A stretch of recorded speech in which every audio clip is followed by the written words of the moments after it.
Assalamualaikum warahmatullahi wabarakatuh. Alhamdulillahirrabbilalamin. Wassalatu wassalamu ala asrafil anbiya'i wal mursalin wa ala alihi wa sahbihi ajmain. Amma ba'du. Bapak Ibu jamaah sekalian, masih melanjutkan yang tadi dalam semangat perjuangan untuk menegakkan keadilan. Ini saya pakai ini laptop.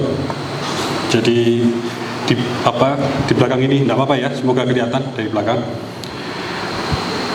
Jadi dalam kesempatan ini saya ingin mengajak kita semua untuk mengingat satu perjuangan Rasulullah SAW 14 abad yang lalu, ketika kira-kira 8 Ramadan 2 Hijriah, sama-sama bulan Ramadan Bapak Ibu sekalian. Jadi waktu itu Nabi Muhammad beserta pasukan muslim itu bertolak dari Madinah menuju lembah namanya Lembah Badar ya. Jadi ini kisah tentang perang Badar. Nah, yang pertama, sesungguhnya ketika berangkat tanggal 8 Ramadan 2 Hijriah tersebut, di dalam rencana Nabi Muhammad SAW dan juga para pasukan muslim itu ya, yang berjumlah 300-an saja, niatnya adalah untuk mencegat satu kafilah dagang kaum kafir Quraisy yang dipimpin oleh Abu Sufyan.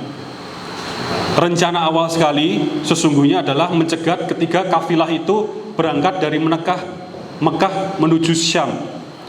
Jadi zaman dulu Quraisy itu sudah mulai jalur perdagangannya ya. Kalau musim-musim panas itu menuju ke utara, ke Syam, ke Palestina. Kemudian kalau musim dingin menuju ke bawah, ke Yaman ya. Itu setiap polanya selalu seperti itu ya. Kalau musim panas ke atas, ke utara. Kalau musim dingin dia ke selatan, ke Yaman. Nah, pasukan Nabi itu waktu itu niatnya adalah mencegat rutenya Abu Sufyan ketika akan ke Syam. Nah, sekarang motivasinya apa dulu mencegat? Pertama, yang paling dekat dulu waktu itu, karena kaum kafir Quraisy ini kemudian menumbuhkan memprovokasi ya, suku-suku di semenanjung Arab tersebut ya, supaya memusuhi Nabi Muhammad. Mereka membuat propaganda bahwa Nabi Muhammad ini pernah menyerang Quraisy pada bulan suci yang pada waktu itu sangat-sangat tabu ya. Jadi atas dasar itu dan lebih jauh lagi, selama 13 tahun di Mekah, Nabi Muhammad dan ya, terutama ashabiqulna awalun ya, kaum muslimin yang generasi awal itu hidup dalam situasi yang diteror-teror, yang represif. Tidak bisa senyaman kita sekarang ini ya, bisa dengar kajian di masjid ya, waktunya lapang dari sore hingga malam lanjut. Waktu itu harus sembunyi-sembunyi, difitnah, diteror, bahkan ada boikot juga. Pernah diboikot ya. Jadi waktu Islam tidak bisa berkembang selama 13 tahun kecuali ya hanya berapa puluh orang saja. Ini selama 13 tahun dan kemudian mereka hijrah, Nabi Muhammad dan kaum muhajirin hijrah ke Madinah. Setelah 13 tahun tersebut, ditinggalkanlah keluarganya, ditinggalkan kehormatannya, ditinggalkan harta bendanya. Mereka orang-orang terpandang di Mekah itu sesungguhnya, punya posisi ya, punya kehormatan, itu semua ditinggalkan demi mereka bisa kemudian mengembangkan, membawa syiar Islam ini menjadi lebih besar. Mereka ke Madinah. Nah, atas dasar itu tadi kemudian sampai di Madinah ya, tahun kedua ya, ditambah tadi fitnah bahwa Nabi Muhammad menyerang pada bulan suci, akhirnya berencana kaum muslimin itu dipimpin langsung oleh Nabi untuk mencegat Abu Sufyan, kafilah dagang. Kafilah dagang ini tidak main-main Bapak Ibu. Kafilah dagang ini katanya kafilah dagang besar sekali menurut catatan sejarah. Hampir semua orang Quraisy itu punya saham di kafilah dagang ini, punya urunan, patungan. Sehingga menurut sejarah itu nilainya adalah 50.000 dirham. Satu dirham itu kalau sekarang itu kira-kira setara dengan satu kambing yang sehat, yang bagus sekali. Berapa harga satu kambing kalau kita di sini yang bagus? 4. Ya dikalikan saja 5 kali 4 juta itu 50.000. Kalau itu 2 juta saja saya hitung 100 miliar nilainya kafilah dagang ini yang akan dicegat waktu itu. Tapi dalam perjalanan Abu Sufyan mendengar bahwa Nabi Muhammad akan mencegat. Ya.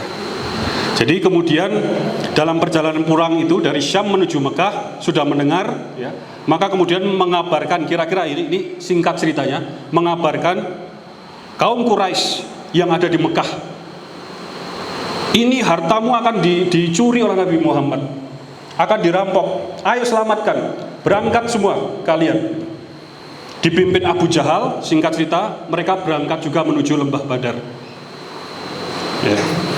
Nah, Nabi Muhammad perjalanan menuju, ya, tempat untuk mencegat Abu Sufyan itu, kemudian mendengar juga ternyata sekarang ada 2 kelompok dari Quraisy ini.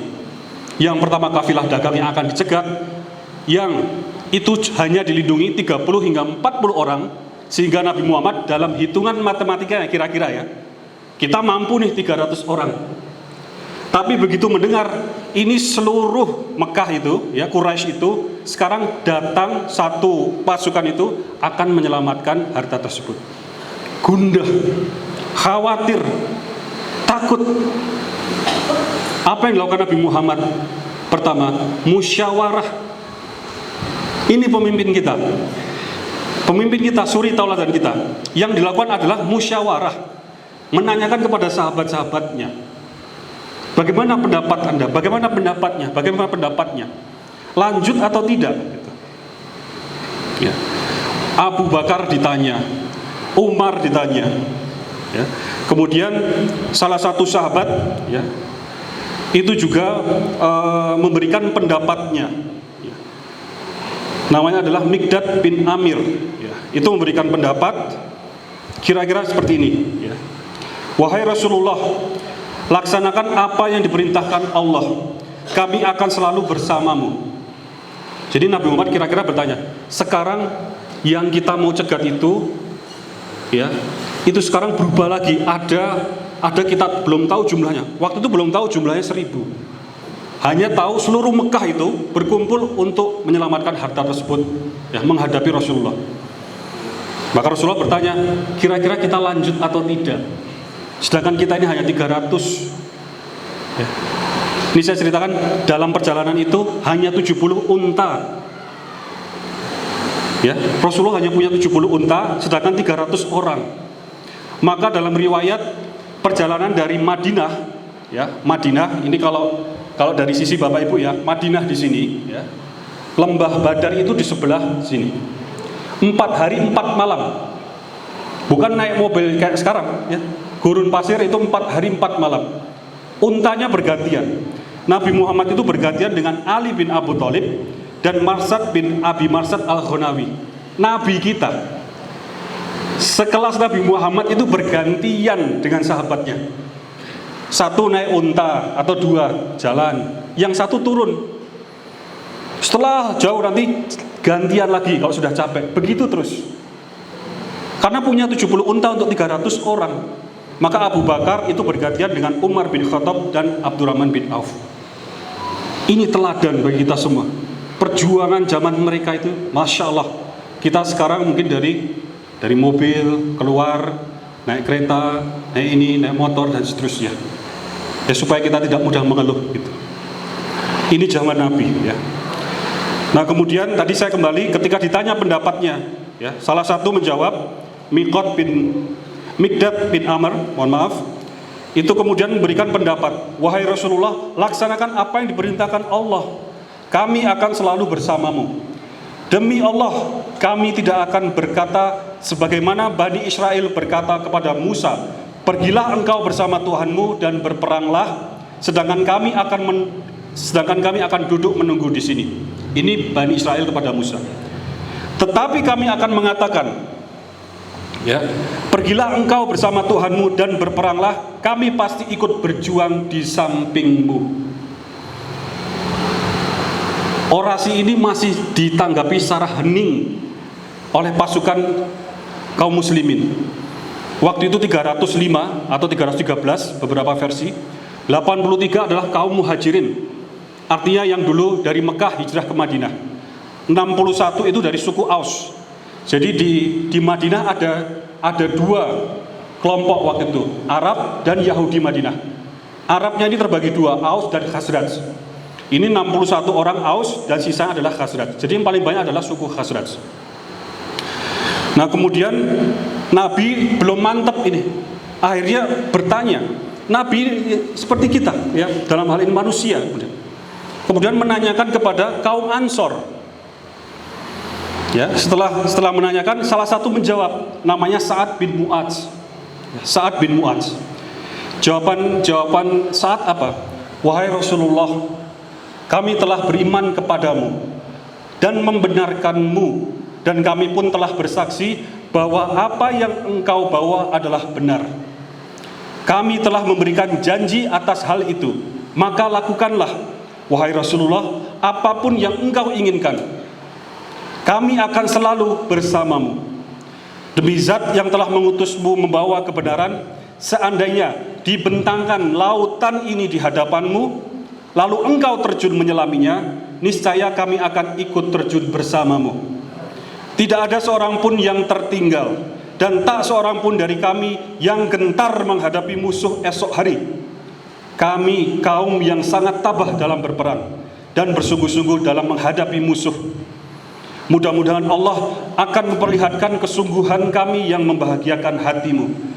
Bawalah kami berperang dengan berkah Allah. Belum selesai tadi, Nabi Muhammad begitu gembira mendengar respon dari Sa'ad mewakili Ansor. Begitu menyambutnya. Kemudian Nabi Muhammad menjawab dengan sebuah semangat gitu ya. Karena ini kaumnya semua merespon, tetap ya Rasulullah, kita tetap maju, kita tidak kembali ke Madinah. Kita tetap maju sekalipun musuh kita sekarang berganti. Yang waktu itu belum tahu jumlah 3 kali lipat. Belum tahu. Apa kata Rasulullah? Berangkatlah dan gembiralah. Allah sudah menjanjikan kepadaku kemenangan atas salah satu dari dua kelompok. Dua kelompok tadi antara Abu Sufyan atau Abu Jahal, yang sama-sama itu dari Quraisy. Ya. Nah, kemudian berlanjut, akhirnya mereka kemudian melanjutkan perjalanan. Singkat cerita, kembali Abu Sufyan itu tahu bahwa Nabi Muhammad mencegah di situ, maka dia merubah rute mendekati Laut Merah di sebelah sini. Ini Mekah, sebelah kiri Bapak Ibu semua itu adalah Laut Merah. Mereka menyisir jalur pantai terus menuju Mekah. Akhirnya lolos mereka. Nah, sekarang pilihan sudah satu. Pilihan cuma satu-satunya adalah melawan pasukan Abu Jahal. Kemudian mengirimlah intelijen dari Nabi Muhammad itu. Berapa sesungguhnya jumlah mereka? Ya, dari hasil pengamatan, dari hasil pengintaian, ya, dilihat dari jumlah unta yang dipotong setiap harinya, disimpulkan bahwa mereka berjumlah 1.000 orang, 3 kali lipat. Menurut riwayat, mereka punya 700 unta. Mereka punya 300 ekor kuda, sedangkan pasukan Nabi Muhammad punya 2 ekor kuda saja. Dan lain sebagainya. Mereka punya peralatan lengkap. Walaupun tadi sebagian sudah mantap, tapi masih kemudian mendengar ini, wah ya sudah nih, Abu Sufyan gagal kita. Sebagian dari pasukan masih itu, pasukan Nabi masih seperti itu. Gagal kita nih Abu Sufyan, gagal kita dapat harta rampasan perang, ghanimah perang. Sudah nggak ada lagi kafilah dagang yang bisa kita cegat. Sudah Nabi Muhammad, kita kembali saja. Masih ada seperti itu. Ya.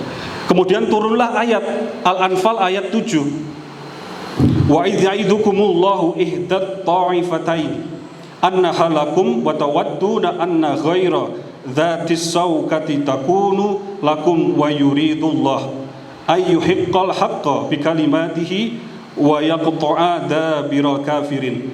Dan ingatlah ketika Allah menjanjikan kepadamu bahwa salah satu dari dua golongan yang kamu hadapi, Abu Sufyan dan Abu Jahal tadi, adalah untukmu, sedang kamu menginginkan bahwa yang tidak mempunyai kekuatan senjatalah yang untukmu, Abu Sufyan tadi. Dan Allah menghendaki untuk membenarkan yang benar dan ayat-ayatnya dan memusnahkan orang-orang kafir. Artinya itu untuk menguatkan. Sudah mantaplah, mantap di sana, mantaplah berjuang terus. Gitu. Ya, akhirnya disepakati tetap maju sekarang menuju ke lembah Badar. Ya. Nah ini saya singkat ceritanya, tapi kemudian perjalanan dari 8 Ramadan kira-kira pada sampai hari perang tersebut. Di tengah-tengahnya masih ada beberapa kisah, intinya di mana Nabi Muhammad itu sangat mendengarkan masukan. Ketika menentukan di mana kemahnya, Nabi Muhammad itu pertama sudah menentukan kita di sini. Salah satu sahabat bertanya, "Ya Rasulullah, kita berkemah di sini atas taufik, atas perintah Allah, kira-kira gitu ya, atau atas inisiatif gitu?" Sampai disampaikan Rasulullah atas inisiatif gitu. Langsung kemudian memberikan saran, sebaiknya begini Rasulullah, gini, karena yang bersangkutan ini, sahabat ini tahu persis daerah tersebut. Rasulullah sepakat kita menuju sana. Ya, ini salah satu ini yang ingin saya sampaikan adalah bahwa pemimpin, ya, kalau kita mengambil teladan dan harus mengambil teladan dari Nabi Muhammad, itu mendengarkan umatnya, mendengarkan rakyatnya, bahkan bisa memindah tempat kemah tadi dan lain sebagainya. Musyawarah, bagaimana kita lanjut tidak? Bertanya. Nabi Muhammad tidak otoriter, tidak bosi bahasanya, tidak ngebos. Apa bahasa ininya? Tidak apa? Sok-sok bos itu? Ya, tidak asal itu. Bertanya, diajak musyawarah, bagaimana kita? Lanjut. Nah, sampailah pada hari Jumat 17 Ramadan 2 Hijriah. Hari Jumat, hari puasa. Yang ditunggu bukan buka puasa, Bapak Ibu. Peperangan yang menurut, kalau kita pakai logika saja, ya, pakai hanya akal kita, sudah kita mau pulang saja. Tapi kemudian ayat ini tadi Al-Anfal turun, ya, itu memberikan semangat moral, kekuatan moral yang kemudian menjadi kekuatan fisik, ya, para pasukan kaum muslimin ini, ya, untuk kemudian mantap, ya saya akan berperang melawan kaum kafir Quraisy di lembah Badar tersebut. Sampailah di hari Jumat 17 Ramadan 2 Hijriah, kira-kira gambaran perangnya seperti ini. Yang pertama dari pasukan kafir Quraisy dulu, Aswad bin Abdil Asad Al-Makhzumi. Itu mencoba menyerang kaum muslimin dengan tujuan menghancurkan sumur barunya, sumur yang baru dibuat. Kemudian Hamzah bin Abdul Muthalib dari pasukannya Nabi itu menebas, ya, kaki Aswad dan membunuhnya. Kemudian dari sana Utbah bin Rabi'ah, ya, diapit saudaranya Saibah dan anaknya Walid bin Utbah itu melompat dari pasukan kafir Quraisy dan menantang pasukan muslim. Ini belum maju sama maju, belum dulu. Ini pembukaannya, mukadimah perangnya kira-kira. Mereka menantang kaum muslim, ayo berduel dulu sebelum semuanya maju. Kemudian dari pasukan Rasulullah itu keluarlah pasukan-pasukan dari Ansor. Nah, kemudian mereka menolak. Mereka mengatakan, kami tidak ingin melawan kaum Ansor. Kita ingin melawan yang setaraf kami. Keluarkanlah yang dari Muhajirin. Maka keluarlah Hamzah bin Abdul Muthalib, Ali bin Abu Thalib, dan Ubaidah bin Harits. 3 lawan 3, 3 on 3. Di hadapan pasukan yang 1.000, yang 1.300 tadi. Singkat cerita, Hamzah yang paling pertama segera dapat membunuh Saibah. Pasukan Islam 1 menang. Ali bin Abi Thalib langsung juga dapat segera membunuh musuhnya, membunuh Walid. 2 dari 3 menang. Kemudian keduanya ya, kemudian membantu Ubaidah untuk melawan Utbah. Tiga-tiganya pasukan Islam menang. Kemudian setelah itu barulah muncul seluruh pasukan itu maju dan seluruh pasukan maju. Ini kira-kira singkat cerita. Nah, Nabi Muhammad ketika melihat situasi itu tadi, sekali lagi Nabi Muhammad seperti kita, manusia biasa. Ada keresahan. Ya Allah, walaupun setelah 3 lawan 3 tadi menang, tapi lihat itu 1000 orang gitu. Berduyung-duyung maju ke sini. Sedangkan kita sepertiganya, 300 orang. Nabi Muhammad kemudian dalam keadaan risah, gelisah, takut kalau kalah. Kemudian mundur ke belakang, bukan mundur menyerah. Memang dibangunkan bangsal atas permintaan sahabat, itu di bagian belakang pasukan. Yaitu tenda Nabi, ditemani Abu Bakar. Di situ apa yang dilakukan Nabi? Di tengah-tengah perjuangan tadi, tengah-tengah peperangan tadi, berdoa. Nabi mengangkat kedua tangannya tinggi sampai jubahnya itu terjatuh. Dan doa ini sering kita dengar. Ya. Begitu larut dalam doa, Nabi mengatakan, ya Allah, orang-orang Quraisy datang dengan kesombongannya. Mereka ingin mendustakan Rasulmu. Ya Allah, aku bermunajat memohon janjimu. Ya Allah, tunaikanlah ketetapanmu. Ya Allah, tunaikanlah janjimu kepadaku. Ya Allah, jika saat ini kelompok kecil dari umat ini binasa, Engkau tidak akan lagi disembah di bumi ini. Itu doa Nabi Muhammad menurut riwayat, saking dalamnya itu ya, atas pertolongan Allah, Nabi Muhammad itu kemudian agak sedikit mengantuk dan tertidur sebentar. Itu untuk menenteramkan beliau ya, itu mencurahkan seluruh doanya. Kemudian tidak lama Nabi mendapat sinyal akan datangnya kemenangan. Kemudian Nabi keluar dari tenda, memberi motivasi pada pasukan tadi. Ya, kemudian Nabi mengatakan kepada pasukan tadi yang sudah mulai menghadapi 1000 tadi, demi Allah yang jiwa Muhammad berada di tangannya, barang siapa terbunuh pada hari ini karena mengharapkan pahala, terus maju berperang dan tidak mundur ke belakang, pastilah Allah akan memasukkannya ke surga. Sudah, ini pasukan kaum muslimin mendengar ini sudah saya tidak butuh apa-apa lagi. Saya hanya akan maju satu untuk kemenangan kaum muslimin. Itu saja yang ada di benak mereka. Tidak ada lagi pikiran yang lain, hanya satu. Mereka semua hanyut dalam perjuangan maju ke depan 1:3. Dan seterusnya, nanti bisa dilihat ini di sejarah bagaimana strateginya, bagaimana kaum muslimin itu menyasar elit-elit atau pucuk-pucuk pemimpin Quraisy. Umayyah disasar, ini disasar, baru yang lain-lain. Nah, kemudian kita mendengar ya beberapa ayat di Al-Anfal 9, 10, Ali Imran 123 hingga 125. Intinya kemudian Allah menurunkan pertolongannya.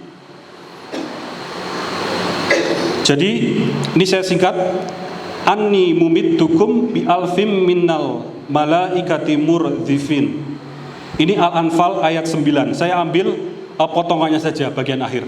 Sesungguhnya aku akan mendatangkan bala bantuan kepadamu dengan 1000 malaikat yang datang berturut-turut di lembah Badar tersebut. Nah, kemudian perhatikan Ali Imran 123 hingga 125, bagaimana Allah juga menambahkan pertolongan tadi. Dari 1000, 3000 malaikat, berikutnya kemudian 5000 malaikat. Dan itu menjadi kabar gembira ya bagi kaum muslimin. Dari Al-Anfal ayat 17, Allah mengatakan, sesungguhnya Allah yang membunuh mereka, bukan kamu. Allah yang melempar mereka, bukan kamu. Singkat cerita, kaum muslimin menang. Yang ingin saya sampaikan dari sepenggal cerita yang kita singkat tadi, ya. Yang pertama, kita lihat apa yang sesungguhnya diperjuangkan umat Islam pada waktu itu, Nabi dan umat Islam. Dalam bahasa yang singkat, keadilan, dignity, harkat dan martabat. Wa idz qala rabbuka lil malaikati inni ja'ilun fil ardi khalifah. Al-Baqarah 30. Bahwa dari setiap kita itu Allah mengatakan di hadapan para malaikat, kamu ini adalah khalifah, dalam arti mewakili tugas-tugas mulia, tugas-tugas tertentu untuk saling melengkapi di muka bumi ini.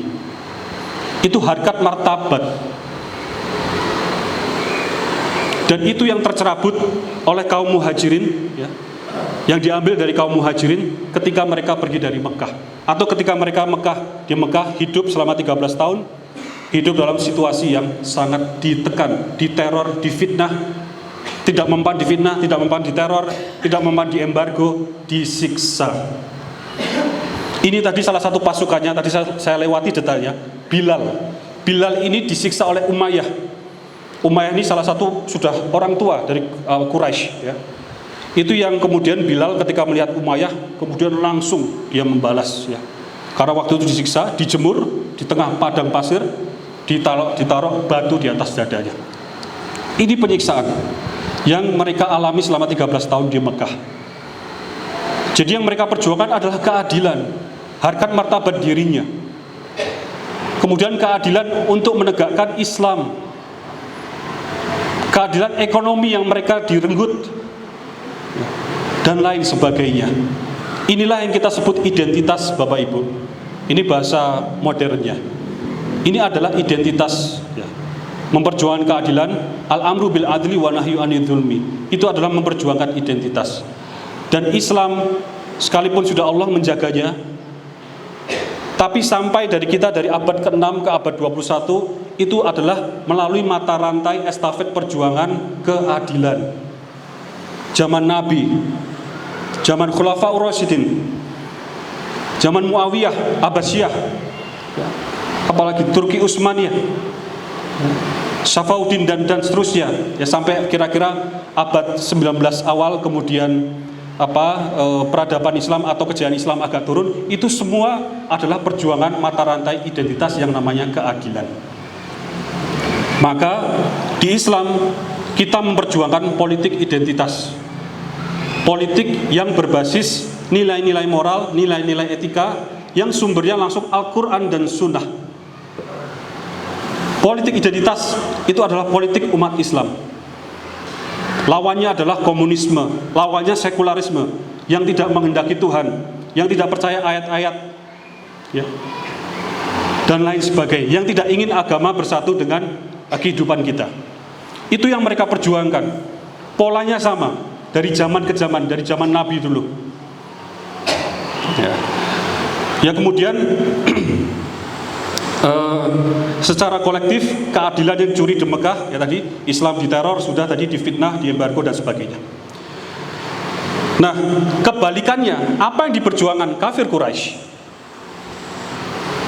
Apa yang diperjuangkan? Mereka juga memperjuangkan identitas, tapi identitas mereka adalah kesombongan.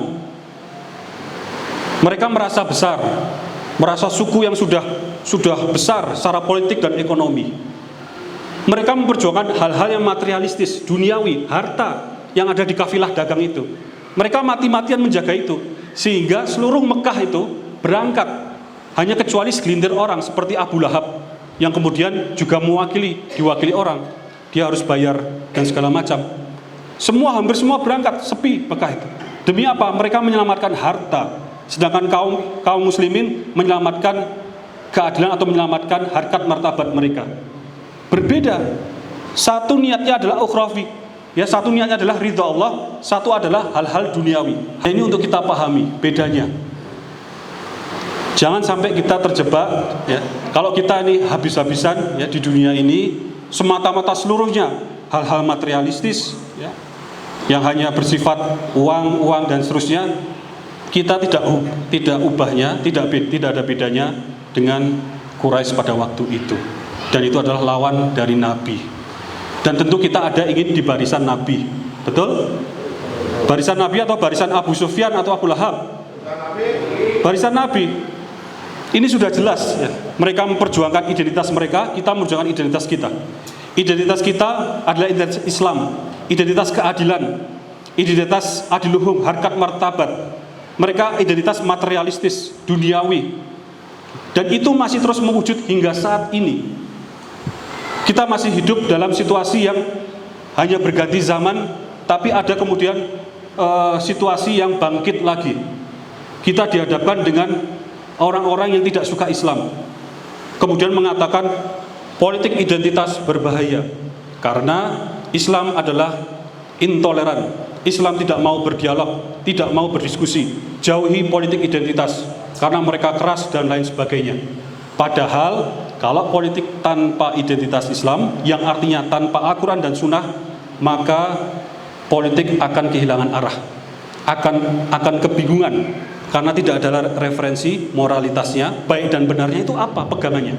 Kalau Al-Quran dan Sunnah jelas, absolut, permanen, tidak akan berubah hingga sepanjang masa, yaitu. Tapi kalau kita tidak menyandarkan kepada Al-Quran dan Sunnah, maka nanti akan menyandarkan kepada kebenaran yang sifatnya relatif atau situasional. Hari ini betul nih, ini modern nih, nggak apa-apa LGBT. Apa itu Bapak Ibu LGBT? Lesbian, ya, yang sesama jenis, mohon maaf gitu. Itu nyata dan tidak jauh mungkin dari kita. Itu kan modernitas, atas nama modernitas. Oh ini di dunia barat sah nih, boleh, ini di Amerika, hampir di seluruh negara bagian boleh. Indonesia supaya modern, supaya pola pikirnya maju, ayo boleh juga dong. Laki-laki dengan laki-laki, perempuan dengan perempuan.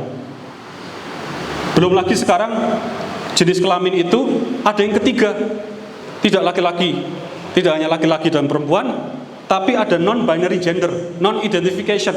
Artinya saya tidak mengidentifikasikan saya laki-laki atau perempuan. Apa dong? Membingungkan. Ini kalau nilai-nilai moralitas dan etikanya relatif situasional. Inilah berbahayanya kalau kita tidak berpolitik dengan identitas Islam. Ya. Nah, yang kedua, yang selanjutnya, ya, kita lihat ada pola yang berulang dalam masa ke masa, dan ini membentuk hukum besi sunatullah. Hukum besi istilahnya, iron law, artinya sesuatu yang terus terjadi dari zaman ke zaman. Dan di Al-Quran itu ada 22 ayat lebih yang bunyinya kira-kira berjalanlah di atas muka bumi, menjelajahilah. Ya. Itu maksudnya apa? Belajarlah dari sejarah umat di masa lalu, ambil hikmahnya supaya kita tidak mengulangi masa lalu, kesalahan di masa lalu. Pertama apa? Polanya selalu ada pertempuran antara kebenaran melawan kejahatan, antara baik dan buruk, antara keadilan dan kezaliman. Maka umat Islam berdiri di mana? Kita berdiri dengan al-amru bil adli wa nahyu anil zulmi, al-amru bil ma'ruf wa nahyu anil munkar. Jelas kita ada di sisi kebenaran, ma'ruf, dan di sisi keadilan. Untuk terhadap kezaliman kita lawan, terhadap yang mungkar kita lawan. Dasarnya apa? Yang mengatakan ma'ruf, mengatakan mungkar, mengatakan adil, mengatakan zalim, Al-Quran dan Sunnah. Jelas. Kita tidak kebingungan. Yang membuat bingung kadang kita sendiri, mengambil norma-norma yang relatif, yang sok modern, sok kebarat-baratan dan seterusnya. Pak Amin Rais itu, ya alhamdulillah, beliau itu seorang pembaca yang, iya, bukunya itu banyak sekali. Tapi begitu Al-Quran, ya, beliau pernah mengatakan sama salah satu ustadz namanya almarhum Ustadz Supriyanto Pasir, ahli tafsir. Pak Amin mengatakan, sudah betul Anda Pak Ustadz, itu yang koleksi yang saya baca itu semua itu dibanding Al-Quran sampah, nggak ada apa-apanya. Yang maksud Bapak, semua otak-atik itu analisis manusia segala macam itu bisa jadi salah. Al-Quran pasti benar. Kemudian yang kedua, kita akan ambil peran. Ini polanya ya. Ini alarm badan saya, Bapak Ibu. Begitu ngomong keadilan itu mesti batuk-batuk. Artinya sudah sesuatu yang sangat serius. Sudah berapa kali di safari Ramadan, begitu bab yang serius sekali batuk gitu. Itu artinya sudah sangat serius. Ya. Kemudian pola kedua adalah kita harus ambil peran dalam al-amru bil ma'ruf wa nahyu anil munkar. Al-amru bil adli wa nahyu anil zulmi. Bapak Ibu, mohon maaf, rasanya tidak pas kita mengatakan di tengah-tengah itu adalah jalan yang pas. Apalagi kita pemimpin umat, kita pimpinan DKM, mohon maaf, pimpinan Muhammadiyah, pimpinan partai, pimpinan, namanya pimpinan itu director, bahasa Inggrisnya director itu mengarahkan. Kalau mengarahkan apa kita biarkan umat silahkan pilih, silahkan kemana saja, yang penting Anda senang. Bagaimana kita di akhirat kelak? Bagaimana ditanya nanti? Tanya Allah, bagaimana jawaban kita? Kita harus arahkan. Kita harus arahkan. Dan yakinlah, selama itu perjuangan, sumbernya adalah nilai-nilai Al-Quran dan nilai-nilai yang dicontohkan Rasulullah SAW, insya Allah pasti benar. Tadi pertama, pertempuran antara kebenaran kejahatan, keadilan kezaliman pasti selalu berulang. Kedua, kita harus ambil peran. Ketiga, orang-orang jahat akan menyusun kekuatannya. Lihat tadi, Abu Sufyan itu dengan kerja intelijennya berhasil tahu Nabi Muhammad akan mencegat di mana dan kapan. Walaupun sudah takdir Allah dia lolos, tapi itu juga ada kerja intelijennya. Mereka pakai siasat. Mereka juga berjihad dengan mal mereka. Mereka dengan harta mereka juga patungan, Bapak Ibu. Kita jangan mau kalah. Kita jangan mau lebih sedikit dari mereka. Tidak hanya harta, semangat kita, gagasan kita, jangan mau kalah. Mereka juga patungan, iuran, gagasan juga. Mereka meramu. Ini contohnya. Sudah dari zaman dulu kala ya. Ini Abu Sufyan ini berhasil lolos dengan fungsi-fungsi intelijennya. Dia mengintai dan segala macam. Nabi Muhammad juga mengintai, sama-sama mengintai. Nabi Muhammad tahu pasukan kafir Quraisy 1000 orang, bukan karena melihat 1000 orang dihitung satu-satu, karena melihat jumlah unta yang dipotong. Dia bertanya gitu pada salah satu narasumbernya, berapa yang dipotong? Oh sekian, 9-10 unta per hari. Oh berarti 1000. Ini fungsi, semua melakukan fungsi intelijen. Artinya perjuangan itu perlu strategi. Kita tidak cukup hanya nanti mengusung konsep, kemudian wassalam, berhenti di tempat. Perlu gerakan yang lihai, ya. Perlu gerakan yang preemptif. Nabi Muhammad itu terkenal dengan preemptive strike, serangan sebelum waktunya. Ini kecerdasan Nabi Muhammad, terutama di masa di masa Islam pasukannya kecil. Preemptive strike, serangan sebelum serangan utama. Ini Nabi Muhammad terkenal sekali. Ya. Kemudian selanjutnya pejuang Islam harus melakukan yang lebih dalam hal strategi, dalam hal jihad tadi, ya, dalam hal patungan urunan, mau itu harta kita, mau itu pikiran kita dan lain sebagainya. Tentu menyesuaikan keterbatasan yang ada. Nabi Muhammad waktu itu baru 2 tahun hijrah sudah perang, 3 tahun hijrah perang Uhud di bulan Syawal. Kita lebaran, Nabi Muhammad perang di Uhud itu 6 atau 7 Syawal itu ya. Nah kemudian yang bisa kita ambil nilainya, tadi saya sudah singgung beberapa kali, bagaimana seorang pemimpin sekelas Nabi Muhammad yang maksum, yang terjamin itu tidak akan salah, tidak akan dosa, itu musyawarah memutuskannya. Jadi kalau ada pemimpin kita ya baru mohon maaf level kemudian sudah tidak ngajak musyawarah, langsung saja ya dikasih cerita perang Badar ya, supaya nanti ngajak musyawarah. Pentingnya musyawarah itu apa? Menghindari kesalahan sifatnya yang subjektif. Menurut saya ini benar, oh ya, bisa jadi betul, bisa jadi salah. Kalau kita musyawarahkan, itu keputusan bersama. Artinya kita mantap melakukan dan insya Allah itu lebih objektif. Ini Nabi Muhammad mulai dari menentukan di mana titik tendanya, di mana membangun sumurnya. Kemudian apakah kita maju terus nih? Jadi gak kita perang. Kan awalnya sekali lagi hanya ingin mencegat Abu Sufyan, kafilah dagang dilindungi 30-40 orang. Tapi berubah jadi pasukan seluruh Mekah. Tanya, bagaimana nih sahabat-sahabat? Lanjut tidak? Sekelas Nabi, kita harus mencontoh. Jadi budaya musyawarah atau sila keempat ataupun semangat demokrasi itu sudah dicontohkan dengan apik, sangat apik oleh Nabi Muhammad. Ya. Di abad ke-6 tersebut. Nah ada kalanya terutama pemimpin itu perlu mengintervensi, mencegat ya, membuat keputusan cepat. ya, ya, supaya tidak kehilangan momentum. Ya. Nah, yang terakhir adalah pentingnya kesabaran, pentingnya keyakinan dan doa, kemudian juga tawakal. Nabi Muhammad berdoa di tenda. Ketika pasukan Quraisy itu menyerang, jumlahnya 1000 tadi, terlihat 3 kali lipat tentunya. Kemudian karena rasa takut ya manusiawi, rasa gelisah, ini bagaimana kalau Islam kalah? Ini baru 2 tahun di Madinah, baru mau berkembang, baru menjadi pimpinan. Ya.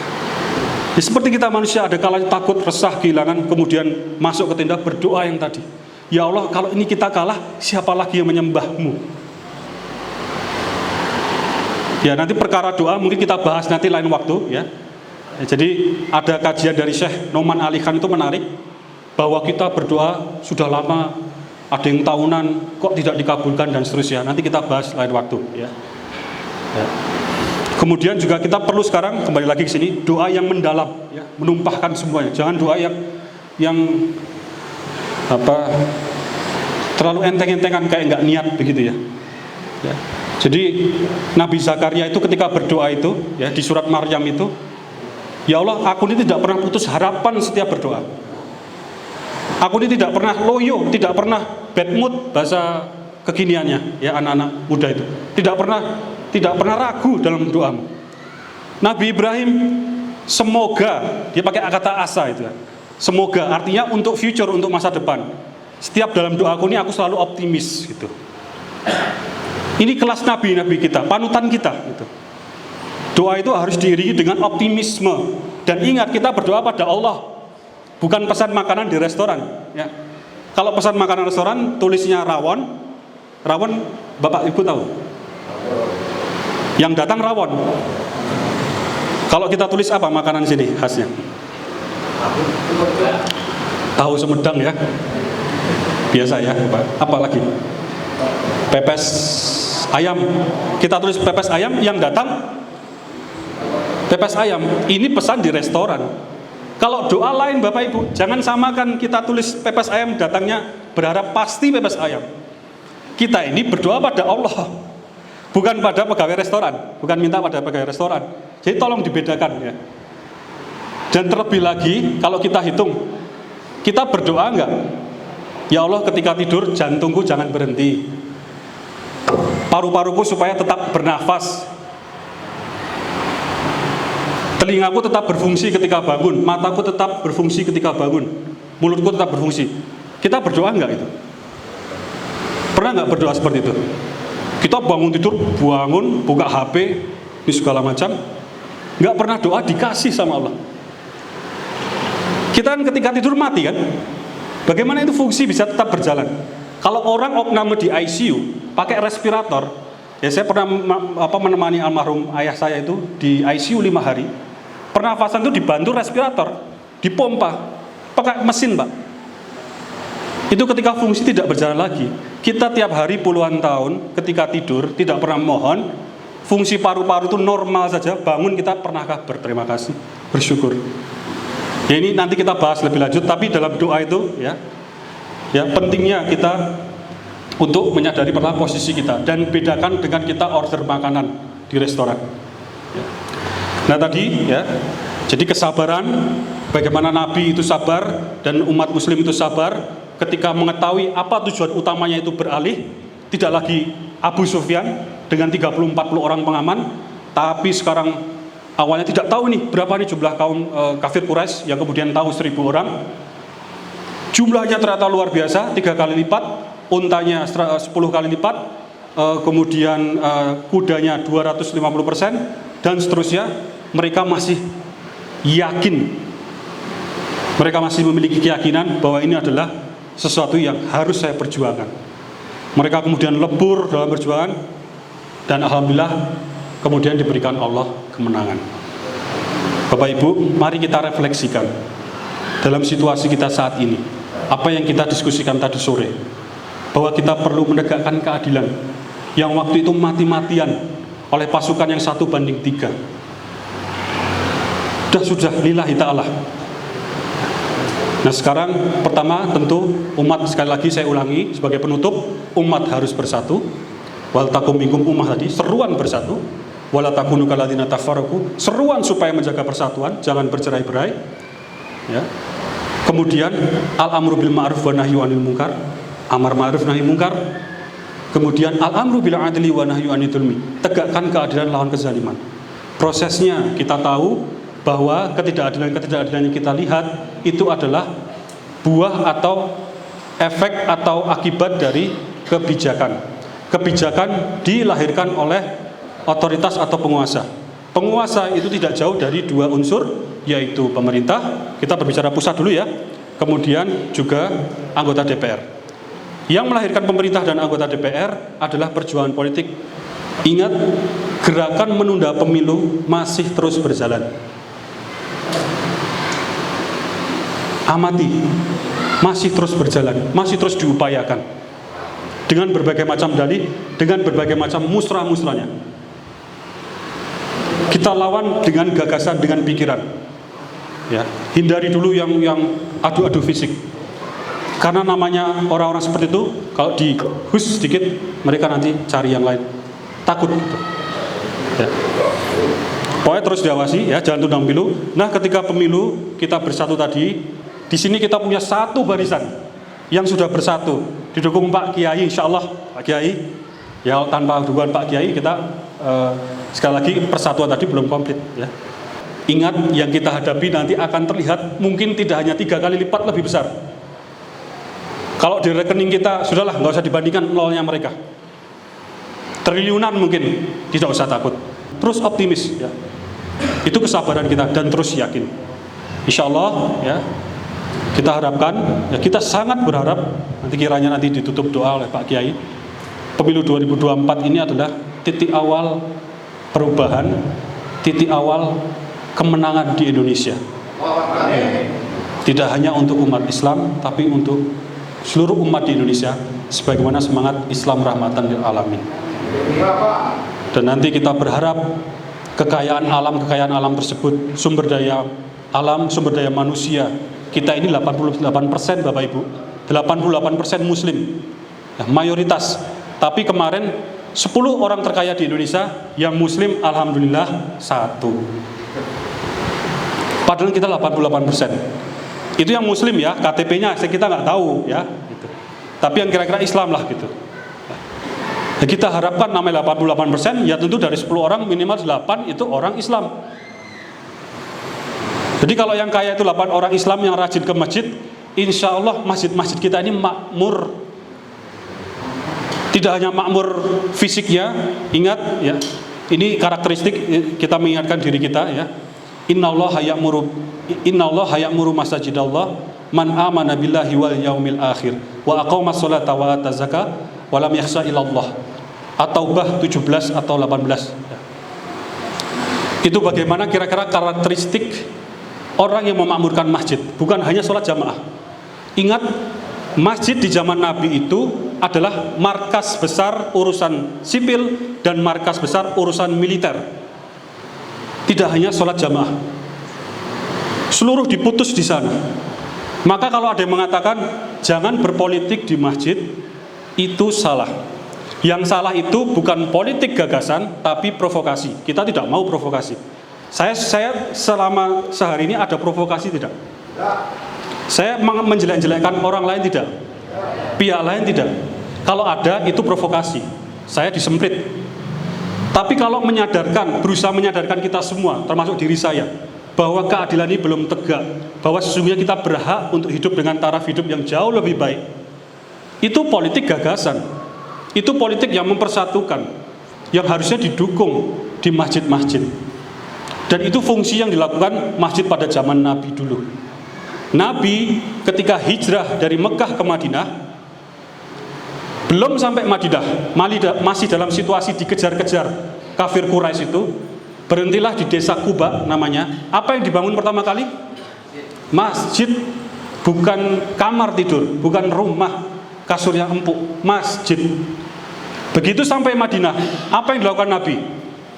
Apa yang pertama dibangun? Masjid dulu, urusan Nabi tinggal di mana, diserahkan Nabi pada untanya. Silakan nih saya lepas unta saya, berhenti di mana, di situ saya tidur. Berhentilah di rumah sahabat yang sederhana sekali. Padahal sahabat-sahabat lain menawarkan di sini enak sekali ini dan segala macam. Ini Nabi. Urusan saya serahkan unta saya nih. Mau dia berhenti di mana? Tapi yang saya pikirkan masjid dulu bangun, Masjid Nabawi. Jadi Bapak Ibu di masjid ini alhamdulillah, tadi Pak Ustadz juga sudah menyampaikan, Pak Kiai banyak kegiatan. Mohon mungkin Pak Dadang juga, Pak Ketua DKM bisa terus menyemarakkan, ya, harus selalu ada. Dan saya ingin usul sebagaimana masjid semangatnya pada zaman Nabi, juga kita jangan apolitis, ya, jangan apatis terhadap perjuangan politik. Artinya bahaslah politik gagasan. Kalau bahasanya Pak Menko itu politik kreatif. Ini Pak Menko nih. Artinya politik yang bertukar ide, yang membangun umat. Dan kata Pak Muhammad Nasir itu bahwa masjid adalah tempat pembinaan dan pembangunan umat. Alhamdulillah, insya Allah forum-forum seperti ini semoga nanti dapat terus berlanjut sehingga kita umat Islam itu kemudian tercerahkan. Oh iya, saya harus bersatu. Oh iya, saya harus maju bersama.